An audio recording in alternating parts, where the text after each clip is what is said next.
Hi, I'm Scott Stein. Welcome to the future. Well, the future as of October 2012, because the dream of Windows 8 has always been to take your tablet, your laptop, mix them together, have some crazy touchscreen, detachable, futuristic device that's maybe a bit like an iPad, Android tablet, but still feels like a full laptop or PC.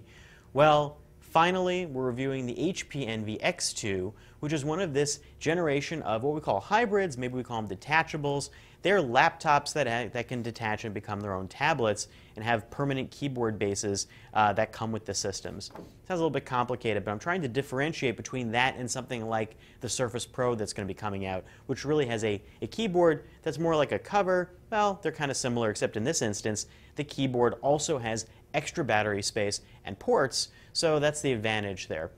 It bumps up the battery life on the Envy X2 to a whopping 10 hours when it's connected like this, like a laptop, or about 7.5 hours with just the tablet. This is expensive. This is an $850 system. Now, for a laptop, that's not too bad, but consider the fact that under the hood, what you're getting here is an Atom processor. Now, this is better than the Atoms of the old netbook days, but still, this is a far cry from any of your basic Ultrabook processors. A lot slower. Also, only 2 gigs of RAM and a 64 gigabyte SSD. That's better than what you'd find in your average tablet, perhaps, but a little low compared to most laptops. It does have an 11-inch 1366 by 768 display. It is full touch, multi-touch, and it feels really nice. It feels as good as any tablet you'd expect to respond. And you also have in your NFC, I'm not sure when you would actually use that, and a modest selection of ports. You've got 2 USB ports, HDMI, SD card slot, and that's it.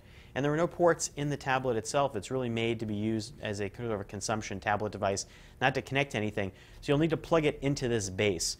The trackpad here is fine. The keyboard feels comfortable. Now consider that you could get a super budget laptop and a really cheap tablet, maybe something like a $200 Android tablet or even an iPad mini at $350, and come to about the price that the HP Envy X2 is at. And that's kind of the conundrum here. Is it really worth combining all of that and paying pretty much the same thing and hobbling your performance a little bit?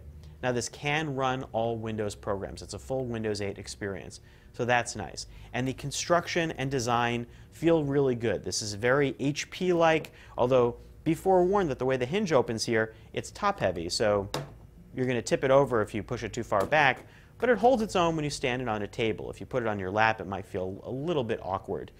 And detaching the screen, it's hard to do with just, yeah, as you can see, it's a little bit hard here. And you have to pull it out, so it's not really that elegant compared to, you know, sleek magnets like on the smart cover on the iPad, or even the Surface Pro's type cover. The tablet is 1.5 pounds. It's just a little bit more than a 9.7-inch Retina display iPad. So it feels actually pretty comfortable in one hand. And I found it great on a train. So it's a fine tablet. It's just not a superlative one. This is a sort of laptop that is one of the better convertible devices that I've seen that has a detachable tablet, but it's nowhere near as do-it-all powerful as something like a Yoga 13, and you're paying a lot to get on board this. This is no bargain, but it is an interesting product that generally works as advertised as long as you're treating it like a fancy touch netbook. I'm Scott Stein, and that's the HP Envy X2.